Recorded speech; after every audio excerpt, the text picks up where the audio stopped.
Thank everybody for being here. I'm going to go ahead and call this meeting to order. We'll start off looking at the minutes. And just let me know if there's any changes that need to happen or if you'd like to make a motion.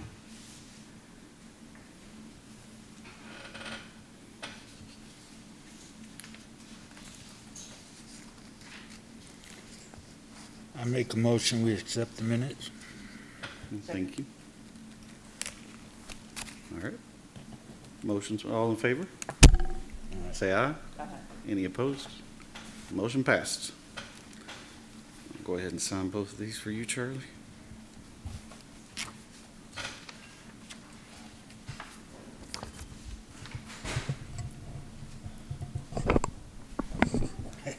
We're good, mate. You're good. All right. Hey, everybody. Hey, Nate. Hello. Yes, sir. We just had to vote, just for the minutes, so you haven't missed much. Okay. All right. Yeah. So if you're ready to go ahead, we'll go on with the first and only application of the night. All right, so just as an update to the board, we have two updates for the agenda tonight. First of all, the monument sign height variance for Goodwill at 100 Ashton Grove Path has been withdrawn. On your desks there, you have a copy of the letter signed by the applicant and their representatives, just indicating their intent to withdraw.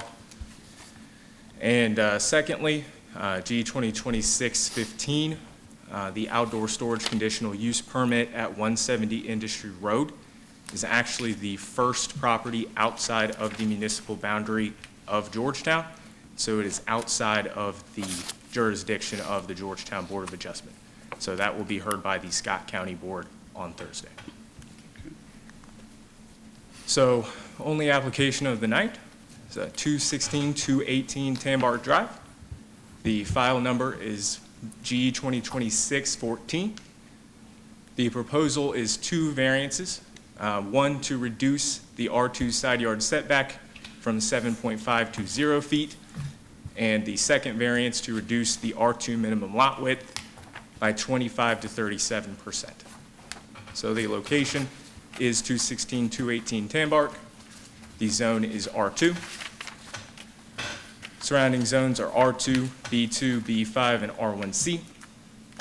The existing lot size, it's lot 22 of the Forest Oaks subdivision, is 0.386 acres. The proposed lot sizes, splitting it into lot 22A and lot 22B, that first one, 22A, will be 0.204 acres or 8,886 square feet. The second will be 0.182 acres or 7,927 square feet. So direct access is from Tambark Drive. Arterial access is from McClellan Circle. And staff does recommend approval on the application. You can see here the zoning map. It is zoned R2. You can see here the existing duplex setup at 216-218 Tambark. Here is the original subdivision plat of the Forest Oaks subdivision that created that lot 22. This is just a copy of the proposed subdivision plat. Here's kind of where that will fit on the existing lot, kind of splitting that lot in half and then splitting the existing duplex into two separate townhomes. Here's where the proposed subdivision plat will fit. And so some background on the application. You have those two variances, the reduction in the R2 side yard setback from 7.5 to 0 feet where those townhomes will adjoin each other. And then secondly, you have that reduction in the minimum lot width by 25 to 37% for the two lots being created. The variances are intended to facilitate the division of the existing duplex into two separate properties, allowing for individual home ownership. And that duplex style building, or as seen, already exists, and the lot was created legally as lot 22 of the Forest Oaks subdivision. So KRS 100-243, findings necessary for granting variances. Before any variance is granted, the board must find that the granting of the variance will not adversely affect the public health, safety, or welfare, will not alter the essential character of the general vicinity, will not cause a hazard or nuisance to the public, and will not allow an unreasonable circumvention of the requirements of zoning regulations. In making these findings, the board shall consider whether A, the requested variance arises from special circumstances which do not generally apply to land in the general vicinity or in the same zone. B, the strict application of the provisions of the regulation would deprive the applicant of the reasonable use of the land or would create an unnecessary hardship on the applicant. And C, circumstances are the result of actions of the applicant taken subsequent to the adoption of the zoning regulation from which relief is sought. And lastly, the board shall deny any request for a variance arising from circumstances that are the result of willful violations of the zoning regulation by the applicant subsequent to the adoption of the zoning regulation from which relief is sought. So to start off, some staff analysis here. Comprehensive plan does indicate that there is a mismatch between the current household sizes and the number of smaller dwelling units being constructed. The document indicates the need for middle housing in the area, defining townhomes as an example of such. And as a goal or objective, it states that the community and the legislation should encourage the expansion of affordable and middle income housing opportunities throughout the community. And staff does find that this application, in allowing for independent ownership of traditional townhome lots, would fill such a need for missing middle housing as identified by the adopted comprehensive plan. So regarding the question of reasonable use under KRS 100-243, zero lot line arrangements are not uncommon for duplexes and other attached single-family structures, as they allow for independent ownership of units. Current iteration of the zoning ordinance does not technically grant this use by right because of minimum R2 setbacks and minimum lot width requirements. And those two variances from the schedule of dimension area regulations are going to be required for this plat to be recorded. So the strict interpretation of the ordinance would deprive the reasonable use of the intended by right townhome style use of this R2 property. The ordinance lists single-family dwellings, which includes townhomes, as a by right use. The setback provisions for the R2 would effectively prohibit the use of townhome-style zero lot line housing, and denial of the two requested variances would create hardship and deny the reasonable use of the land for the applicant or potential users of the parcel, as it would not allow for the desirable independent ownership of single-family units at this location. So seen here is kind of just a edit from staff, so you have some visual reference of what this proposal entails. You can see in the orange there, that first variance, the setback reduction from 7.5 feet to 0 feet, where the townhomes are going to adjoin each other. In the purple, you can see the lot width reduction for the two parcels. The reduction for lot 22A is going to be 25%, down from 60 to 44.63 feet. And the reduction for lot 22B is going to be 37% reduction, down from 60 feet to 37.87. And one thing to keep in mind with the green is that the proposed lots will not subsede the minimum lot size for the R2, and they will not exceed the maximum density of the R2, which is 12 dwelling units per acre. So findings, the project site is a 0.386 acre parcel in the R2 zone. The proposed lots would be 0.204 acres and 0.182 acres for lot 22A and 22B respectively, and the site will remain zoned R2. Those zero lot line arrangements are not uncommon for duplexes and other attached single-family structures because they allow for independent ownership of units. The zoning ordinance does not currently allow that kind of practice by right as a result of technicalities from the Schedule of Dimension Area Regulations.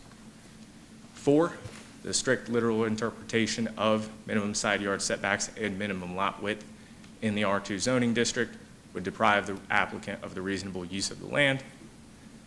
5, denial of the requested variance would create hardship for the applicant as it would not allow for independent ownership. 6, approval of the variances would not create a situation that misaligns with the general character or the circumstances afforded to other attached single-family structures. We've seen similar applications in the same neighborhood. 7, the reduction of minimum lot sizes is acceptable in this specific case. I'm sorry, that is a typo. 8, documentation of firewall will need to be approved by the building inspector prior to final recording. So in recommendation, staff does recommend approval of both variances. The first variance to reduce the side yard setback from 7.5 feet to 0 feet, and the second variance to reduce the R2 minimum lot width by 25.63 for the larger lot and 36.87% for the smaller lot. And should the board approve this application, staff recommends the following conditions of approval. We have our 2 standard conditions of approval, and then we also have the condition that the applicant must provide certification on the new plat, ensuring that the firewall will be installed, and that needs to be improved by building inspection. And 4, the applicant shall acquire approval from and will comply with all requirements of all utility or service providers to the site prior to final recording of the subdivision plat. Does the board have any questions for staff at this time?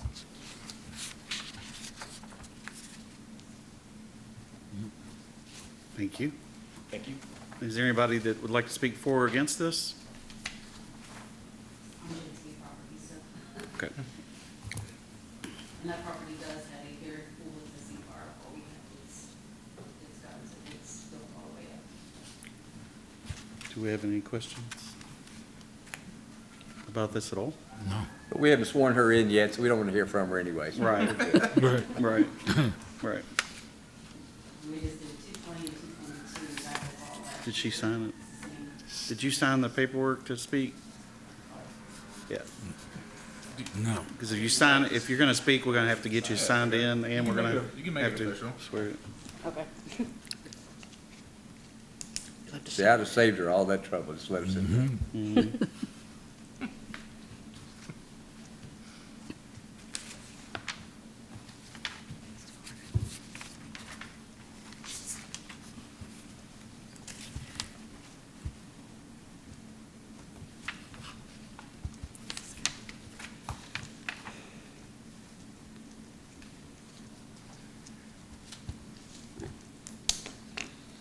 Do you swear or affirm?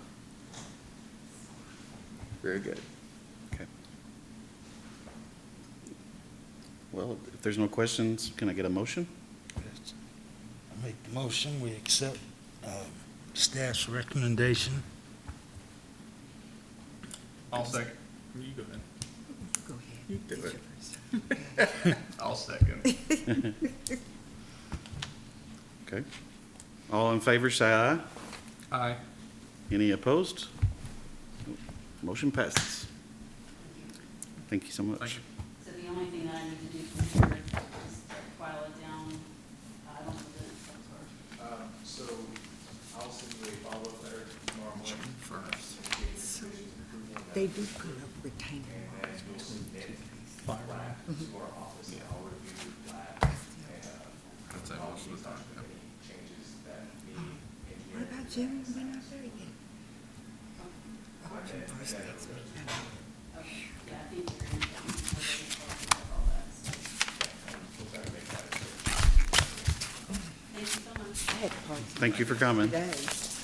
Is there anything else, staff, to report? Okay. What about the board? Is there anything else that you'd like to report? Nope. Our next meeting's on June 1st, and if that's all, meeting's adjourned. Sounds good.